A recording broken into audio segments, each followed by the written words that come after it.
Hallelujah. അപ്പോൾ പ്രിയമുള്ളവരെ, ഇരുളോ അതിനെ പിടിച്ചടക്കിയില്ല. അവനിൽ ജീവനുണ്ടായിരുന്നു, ജീവൻ മനുഷ്യരുടെ വെളിച്ചമായിരുന്നു, വെളിച്ചം ഇരുളിൽ പ്രകാശിക്കുന്നു, ഇരുളോ അതിനെ പിടിച്ചടക്കിയില്ല. Darkness cannot overpower it. ഈ സോയേനെ തകർക്കാൻ ആർക്ക് പറ്റത്തില്ല? ഈ ഈ ഇരുളിന് പറ്റത്തില്ല, പിശാചിന് പറ്റത്തില്ല, രോഗത്തിന് പറ്റത്തില്ല. നിങ്ങളുടെ ജീവിതത്തിലെ പ്രശ്നം എത്ര സങ്കീർണമായിക്കൊള്ളട്ടെ, നിങ്ങളുടെ വീട്ടിലെ നിങ്ങൾ നേരിടുന്ന പ്രതിസന്ധികൾ എത്ര വലുതായിക്കൊള്ളട്ടെ, അത് കുടുംബജീവിതത്തിനെ ആകാം, വ്യക്തിപരമായിരിക്കാം, രോഗമായിരിക്കാം, സാമ്പത്തിക ബുദ്ധിമുട്ടുകളായിരിക്കാം, നിങ്ങളുടെ ഓഫീസിലെ പിന്നെ ഒരു വലിയൊരു സംശയം പലർക്കും ഉള്ളത്, കർത്താവ് നമുക്ക് ആത്മീക വാഗ്ദത്തങ്ങൾ മാത്രമേ തന്നിട്ടുള്ളൂ, ഈ ലോകത്തിൽ നമുക്ക് കഷ്ടതയൊക്കെ ഉണ്ട്, അപ്പോൾ ആത്മീക വാഗ്ദത്തങ്ങൾ മാത്രമേ ഉള്ളൂ, അപ്പോൾ നമ്മൾ നിത്യതയെ നോക്കി നമ്മൾ ജീവിക്കണം, ബാക്കി നമ്മൾ ഈ സ്പിരിച്വാലിറ്റി എല്ലാം നമ്മുടെ ആത്മീക ജീവന, ഈ ലോകത്തിലെ യാതൊന്നിനും നമ്മൾ എന്ത് ചെയ്യത്തില്ല, ഇതൊന്നും നമുക്ക് ഉപകാരപ്രദമല്ല എന്ന് പൊതുവെ ചിലർ വിശ്വസിക്കുകയും പഠിപ്പിക്കുകയും ചെയ്യുന്ന ചില രീതിയൊക്കെ നമ്മൾ കാണലുണ്ട് അല്ലേ. ജീവൻ എൻ്റെ ഉള്ളിൽ വന്നാൽ, ദൈവത്തിൻ്റെ ജീവൻ എൻ്റെ ആത്മാവിൽ വന്നാൽ, ദൈവത്തിൻ്റെ ജീവനിൽ ഞാൻ ജീവിക്കാൻ തുടങ്ങിക്കഴിഞ്ഞാൽ, പ്രിയമുള്ളവരെ, ഇത് നമ്മുടെ സമസ്ത മേഖലകളെ സ്വാധീനിക്കും. എൻ്റെ ശരീരത്തെ, എൻ്റെ മനസ്സിനെ, എൻ്റെ വികാരങ്ങളെ, എൻ്റെ ഇച്ഛാശക്തിയെ, എൻ്റെ ഇൻ്റലക്റ്റിനെ, എൻ്റെ പ്രൊഫഷനെ, എൻ്റെ ബന്ധങ്ങളെ, എൻ്റെ കുടുംബജീവിതത്തെ, എൻ്റെ മക്കളെ, എൻ്റെ ഭാവിയെ, എല്ലാ മേഖലകളെയും നിയന്ത്രിക്കുകയും എല്ലാ മേഖലകളെയും രൂപാന്തരപ്പെടുത്തുകയും എല്ലാ മേഖലകളിലും ദൈവത്തിൻ്റെ സമൃദ്ധിയായ ജീവനിലേക്ക് നമ്മളെ നടത്തുന്നതാണ് ഈ സോയെ. Hallelujah, hallelujah. ആ ഒരു നിലവാരത്തിൽ ജീവിക്കാനാണ് കർത്താവ് നമ്മളെ വിളിച്ചിരിക്കുന്നത്. അല്ലാതെ ഇത് എന്തിനുള്ളതല്ല, ഇത് നമ്മൾക്ക് ചില കാര്യങ്ങൾക്ക്, ഇത് ആത്മീക കാര്യങ്ങൾ മാത്രമേ ഇതുവഴി നടക്കത്തുള്ളൂ എന്നൊന്നും പറയുവാനല്ല. ദിസ് ഈസ് നമ്മളിങ്ങനെ വായിക്കുന്ന തിമോഥെയോസ് ലേഖനത്തിൽ, ശരീരാഭ്യാസം അല്പപ്രയോജനം, ദൈവഭക്തിയോ ഈ ലോകത്തിൽ മാത്രമല്ല വരുവാനുള്ളതിലും സകലത്തിലും പ്രയോജനമുള്ളതത്രേ. ദൈവഭക്തി എന്ന വാക്ക് അവിടെ ഉപയോഗിക്കുന്നത് personal inner devotion to God. അതവിടെ സത്യം പറഞ്ഞാൽ അവിടെ ഉപയോഗിക്കുന്ന വാക്കെന്താ അറിയോ? ആത്മാവിൽ ദൈവത്തെ ആരാധിക്കുന്നത്, ആത്മാവിൽ ദൈവത്തെ അറിയുന്നത്. അതായത് ആത്മീക ജീവനിൽ നിന്ന് ജീവിക്കാൻ തുടങ്ങിക്കഴിഞ്ഞാൽ അത് ഈ ലോകത്തിൽ മാത്രമല്ല വരുവാനുള്ളതിലും സകലത്തിനും പ്രയോജനം. എല്ലാവരും പറഞ്ഞാട്ടെ, സകലത്തിനും പ്രയോജനം. Godliness is profitable for all things, not only in this world. വരുവാനുള്ളത് മാത്രമല്ല, ഈ ലോകത്തിലും എല്ലാത്തിലും it is profitable for all things.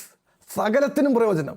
ഈ സകലത്തിലും എന്ന് എഴുതിയിട്ട് നിങ്ങൾ 1, 2, 3, 4 ആയിട്ട് നിങ്ങളുടെ ജീവിതത്തിലെ എല്ലാ പ്രശ്നങ്ങളും എഴുതിക്കോ. എല്ലാ പ്രശ്നത്തിലും ഉള്ള ഒരൊറ്റ ദൈവത്തിൻ്റെ സൊല്യൂഷൻ എന്താണെന്നറിയോ? തൻ്റെ ജീവനെ തരിക എന്നുള്ളതാണ്. തൻ്റെ ജീവനെ, ഞാൻ കഴിഞ്ഞ ആഴ്ച പറഞ്ഞു, തൻ്റെ ജീവനെ തന്ന ക്രൂശിൽ തൻ്റെ ജീവനെ എനിക്ക് വേണ്ടി രക്തസാക്ഷിത്വം വഹിക്കുന്ന പരിപാടി അല്ല ഇത്. തെറ്റിദ്ധരിക്കരുത്. ഞാൻ പലപ്പോഴും പണ്ട് യേശു എനിക്ക് തൻ്റെ ജീവനെ തരാൻ ലോകത്തിലേക്ക് വന്നു എന്ന് വെച്ചാൽ ഞാൻ മനസ്സിലാക്കി എന്താ, യേശു ക്രൂശിൽ എനിക്ക് വേണ്ടി രക്തസാക്ഷിയായി മാറി. രക്തസാക്ഷി ആവുന്ന പരിപാടിയല്ല. അനേകർ രക്തസാക്ഷിയായി തീർന്നിട്ടുണ്ട് അല്ലേ. അനേക നല്ല ആൾക്കാരൊക്കെ ഇപ്പം പലരും മഹാത്മാഗാന്ധി രക്തസാക്ഷിയായി, ഇന്ദിരാഗാന്ധി രക്തസാക്ഷിയായി, അങ്ങനെ പല പല പല ആളുകൾ രക്തസാക്ഷികളായിട്ടുണ്ട്. പക്ഷേ രക്തസാക്ഷിയായി അവരുടെ ജീവൻ അവിടെ തീരുവാൻ വേണ്ടി അല്ല യേശു ക്രൂശിൽ വന്ന് മരിച്ച് എനിക്ക് വേണ്ടി രക്തസാക്ഷി ആവുകയല്ല തീർന്നത്, മറിച്ച് തൻ്റെ ജീവനെ എൻ്റെ ഉള്ളിൽ പകർന്ന് ആ ജീവനിൽ നിന്ന് ഞാൻ ജീവിച്ചു തുടങ്ങാനാണ് യേശു എന്നെ അയച്ചത്. വേറെ രീതിയിൽ പറഞ്ഞാൽ, യേശു ജീവിച്ചതുപോലെ എന്നെ ജീവിക്കാൻ സഹായിക്കുന്ന എന്താ? തൻ്റെ ജീവൻ എൻ്റെ ഉള്ളിൽ തരുന്നുകൊണ്ടാണ്.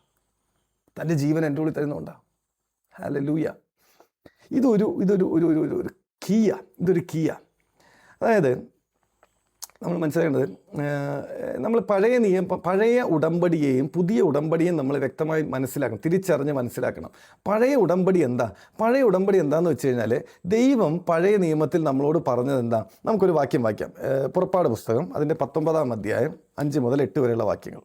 അപ്പോൾ ഈ ഭാഗം നിങ്ങൾക്ക് അറിയാമല്ലോ അല്ലേ. പുറപ്പാട് ദിവസം 19 ഇസ്രായേൽ മക്കൾ ഈജിപ്തിൽ നിന്ന് അവരെ വിടുവിച്ച് കൊണ്ടുവന്ന് അവരെവിടെ ഇരിക്കുക? അവർ സീനായി മലയിൽ ഇരിക്കുക.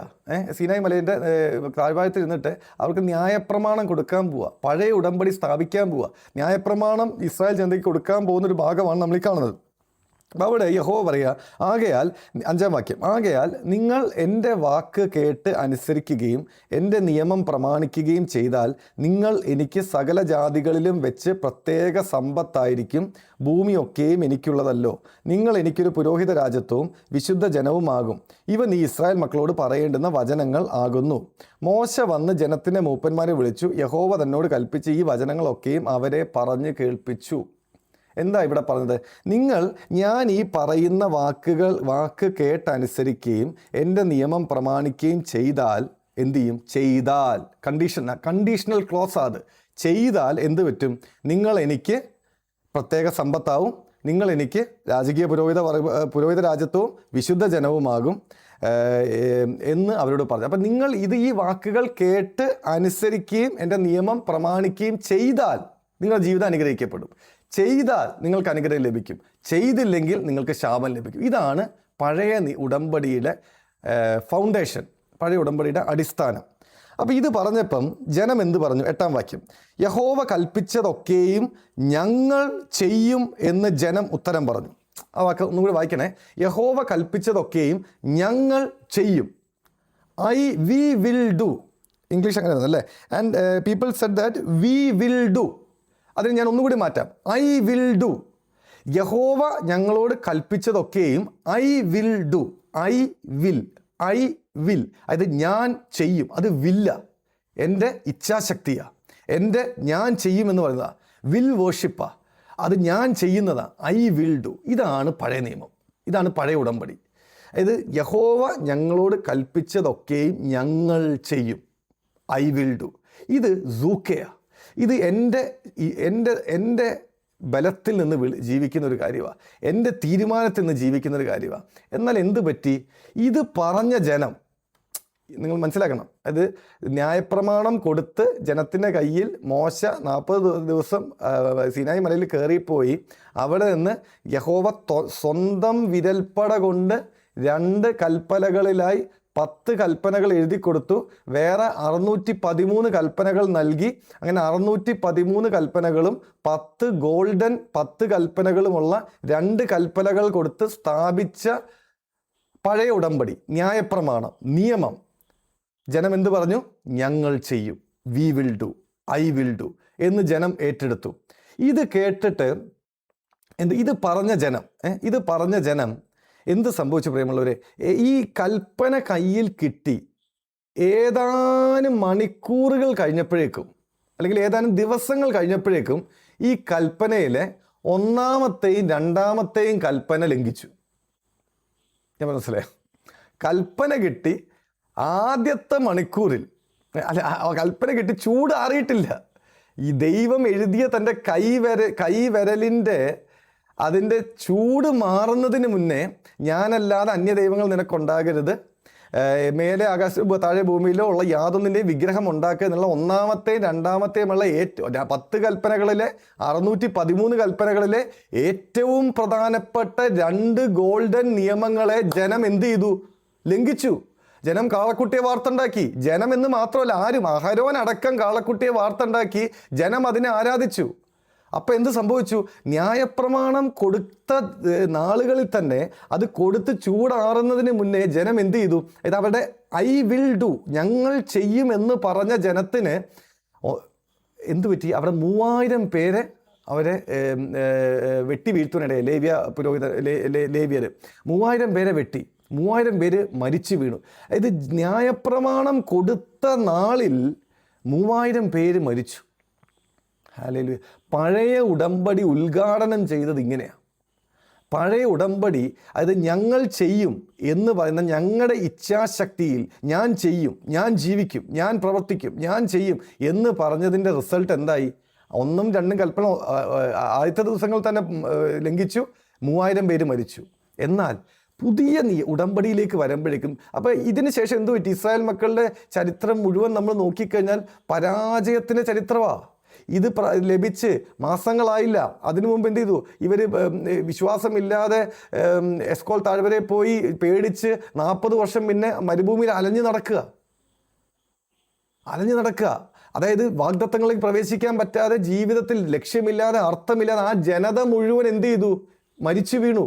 2 പേര് മാത്രം വാഗ്ദത്തത്തിൽ പ്രവേശിച്ചു. പിന്നെ മുഴുവനും ന്യായാധിപ പുസ്തകം നോക്കിക്കഴിഞ്ഞാൽ ഒരു റിവൈവൽ, ഒരു താഴ്ച, ഒരു റിവൈവൽ, ഒരു താഴ്ച, ഒരു റിവൈവൽ, ഒരു താഴ്ച.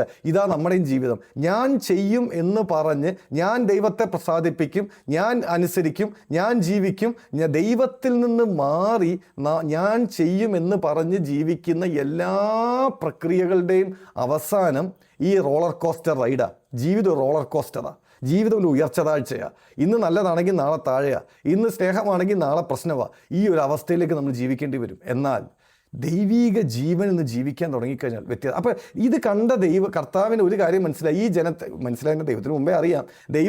ജനത്തിന് മനസ്സിലാക്കി കൊടുത്തു, നിങ്ങൾ ചെയ്തുകൊണ്ട് നിങ്ങൾക്ക് എന്ത് ചെയ്യാൻ പറ്റത്തില്ല, നിങ്ങൾക്ക് ഒരിക്കലും എന്നെ പ്രസാദിപ്പിക്കാൻ പറ്റത്തില്ല, നിങ്ങളുടെ ജീവിതം നന്നാക്കാനും പറ്റത്തില്ല.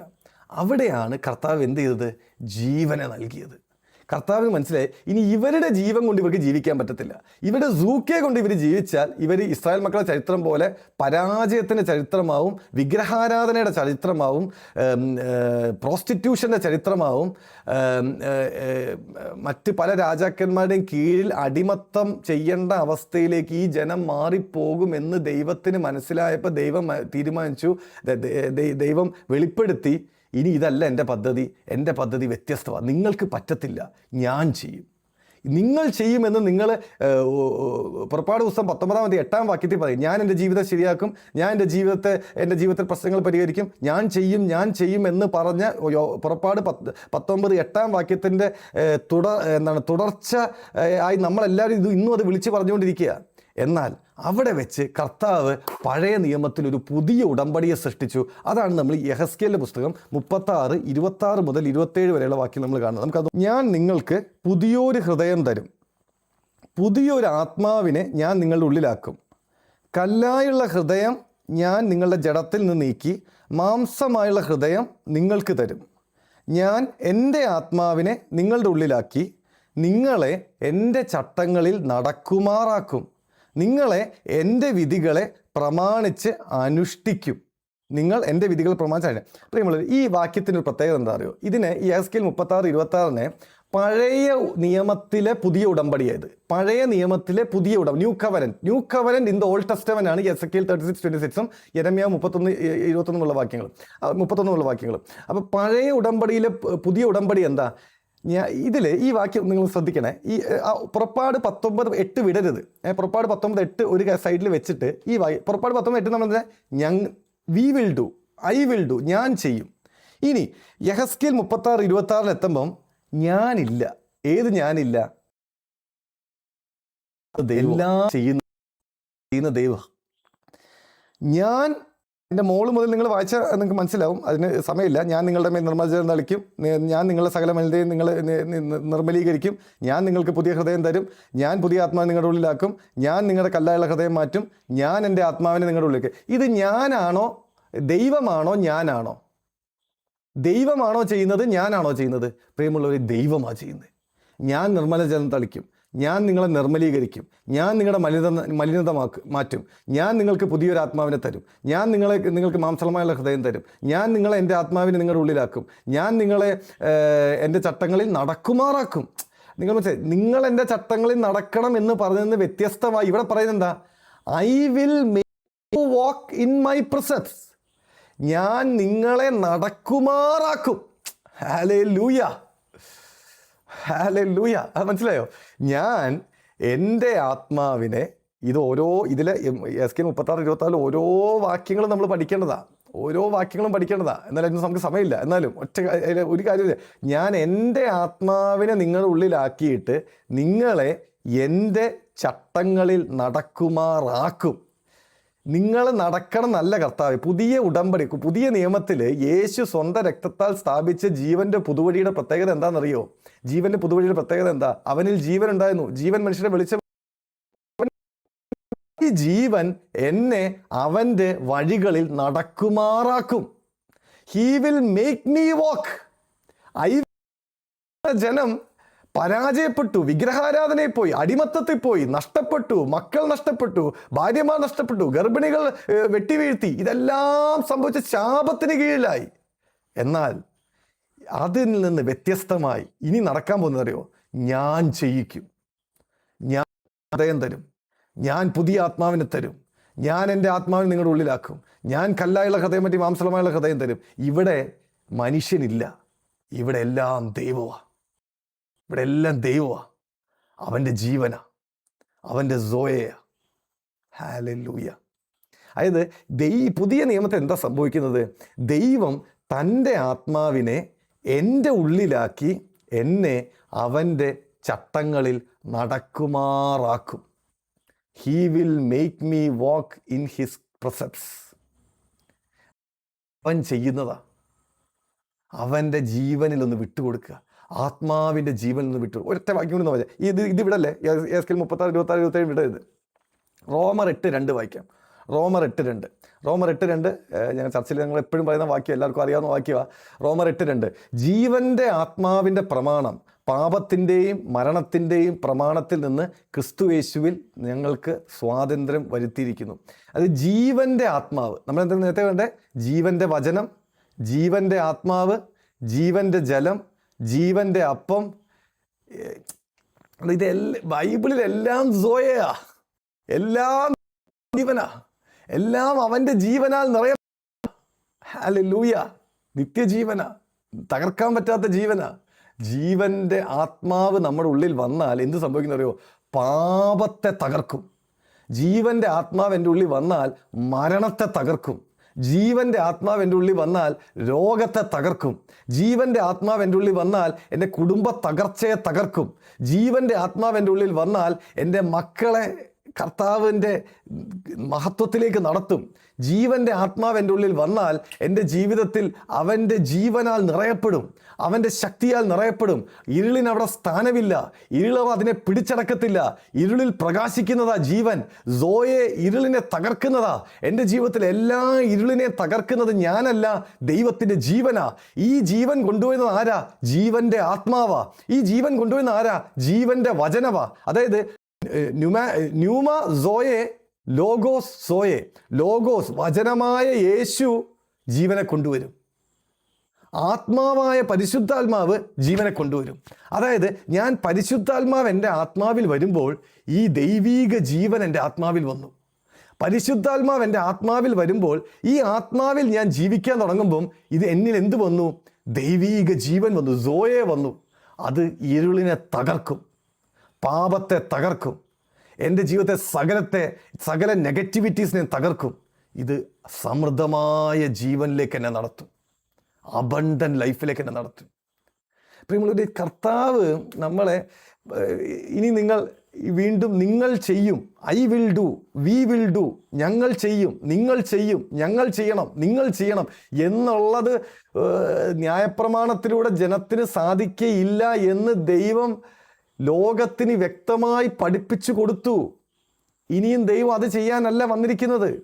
ഈ പദ്ധതി അതല്ല, ഈ പുതിയ നിയമ പദ്ധതി അതല്ല. അവനിൽ ജീവനുണ്ടായിരുന്നു, ജീവൻ മനുഷ്യരുടെ വെളിച്ചമായിരുന്നു, വെളിച്ചം ഇരുളിൽ പ്രകാശിക്കുന്നു, ഇരുളോ അതിനെ പിടിച്ചടക്കിയില്ല. Hallelujah, hallelujah. സോയെ. ഇനി ഞാൻ ലൈറ്റിനെ പറ്റി ചെറിയൊരു ഇൻട്രഡക്ഷൻ കൂടി കൊടുത്ത് നമുക്ക് എന്തെങ്കിലും നിർത്താം. അപ്പോൾ അവനിൽ ജീവനുണ്ട്. അപ്പോൾ സോയെ ക്ലിയർ ആയി എന്ന് ഞാൻ വിചാരിക്കുന്നു, സോയെ ക്ലിയർ ആയി എന്ന് വിചാരിക്കുന്നു. അപ്പോൾ അവനിൽ ജീവൻ ഉണ്ടായിരുന്നു, ജീവൻ മനുഷ്യരുടെ വെളിച്ചമായിരുന്നു. സോയെ വാസ് ലൈറ്റ്. സോയെ എന്താ? ലൈറ്റാ. അതായത് ഈ ജീവൻ എൻ്റെ ആത്മാവിൽ വന്നാൽ എന്ത് സംഭവിക്കുന്ന അറിയോ? എൻ്റെ ആത്മാവിൽ ലൈറ്റ് കത്തും. ഞാൻ പറഞ്ഞ മനസ്സിലായോ? ഈ ജീവൻ എവിടെയാണ് സ്ഥിതി ചെയ്യുന്നത്? എൻ്റെ ആത്മാവിലാണ്. ഈ ജീവൻ എന്താ? ദൈവത്തിൻ്റെ ജീവനാ, ദൈവത്തിൻ്റെ സോയയാ. ദൈവത്തിൻ്റെ ജീവൻ എൻ്റെ ആത്മാവിൽ വന്നാൽ എന്തായി മാറും? അതിലൊരു ലൈറ്റ് കത്തും. അത് ജീവനാ. അവനിൽ ജീവൻ ഉണ്ടായിരുന്നു, ജീവൻ മനുഷ്യരുടെ വെളിച്ചമായിരുന്നു. ഇനി നമ്മൾ യോഹന്നാൻ 1 നമ്മൾ ബാക്കി വായിച്ചു കഴിഞ്ഞാൽ ജീവനിൽ നിന്ന് ഷിഫ്റ്റ് ചെയ്ത് ഇനി മുഴുവൻ ലൈറ്റാ, മുഴുവൻ വെളിച്ചത്തെ പറ്റിയാണ് പറയുന്നത്. ഇനി അങ്ങോട്ടുള്ള വാക്യങ്ങളെല്ലാം നമ്മൾ നോക്കിക്കഴിഞ്ഞാൽ 7-ാം വാക്യം, അവൻ സാക്ഷ്യത്തിനായി താൻ മുഖാന്തരം എല്ലാവരും വെളിച്ചത്തെക്കുറിച്ച് സാക്ഷ്യം പറയുവാൻ തന്നെ വന്നു. അവൻ വെളിച്ചമായിരുന്നില്ല, വെളിച്ചത്തിന് സാക്ഷ്യം പറയേണ്ടുന്നവനത്രേ. ഏത് മനുഷ്യനെയും പ്രകാശിപ്പിക്കുന്ന സത്യവെളിച്ചം ലോകത്തിലേക്ക് വന്നുകൊണ്ടിരുന്നു. അപ്പം ഏത് മനുഷ്യനെയും പ്രകാശിപ്പിക്കുന്ന സത്യവെളിച്ചം, ഈ സത്യവെളിച്ചം ആവശ്യമാണ്. ഏത് മനുഷ്യനും പ്രകാശിപ്പിക്കപ്പെടണം. ഏത് മനുഷ്യൻ്റെ ഉള്ളിൽ ഈ വെളിച്ചം ഉണ്ടാവണം. ഈ വെളിച്ചം ഉണ്ടായാൽ നിങ്ങളുടെ ജീവിതം മാറും. ഹല്ലേലൂയ. അതായത് ഈ വെളിച്ചം എന്താ? ജീവനാ. ഈ ജീവൻ എവിടെയാണ് വരുന്നത്? എൻ്റെ ആത്മാവിലാണ്. എൻ്റെ ആത്മാവിൽ വെളിച്ചം വരും.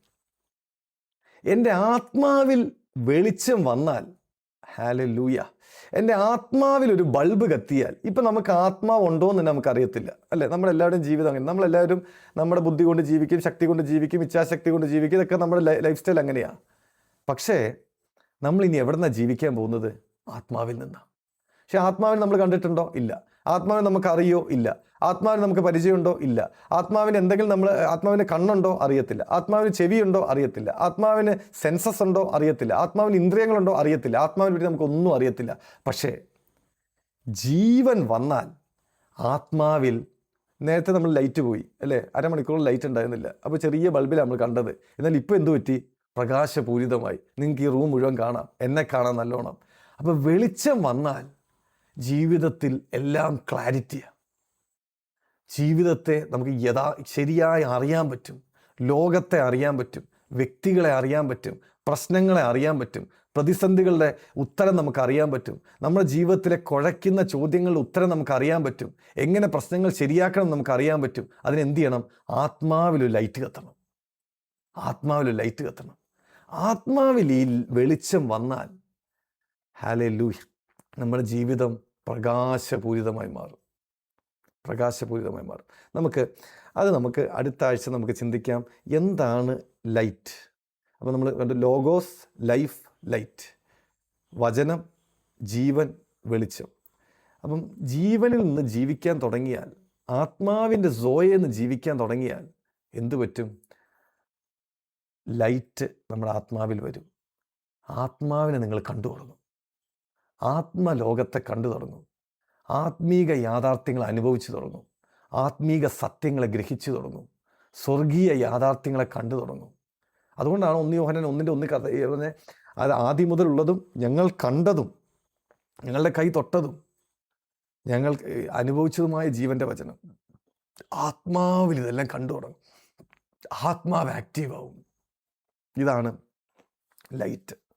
നമുക്ക് അടുത്ത ആഴ്ച ഈ വെളിച്ചത്തെ പറ്റി നമുക്ക് ചിന്തിക്കാം. എങ്ങനെയാണ് വെളിച്ചം നമ്മുടെ ജീവിതത്തെ, ഈ വെളിച്ചത്തിൽ എങ്ങനെ ജീവിക്കണം എന്നത് നമുക്കൊന്ന് അടുത്ത ആഴ്ച നമുക്ക് ചിന്തിക്കാം.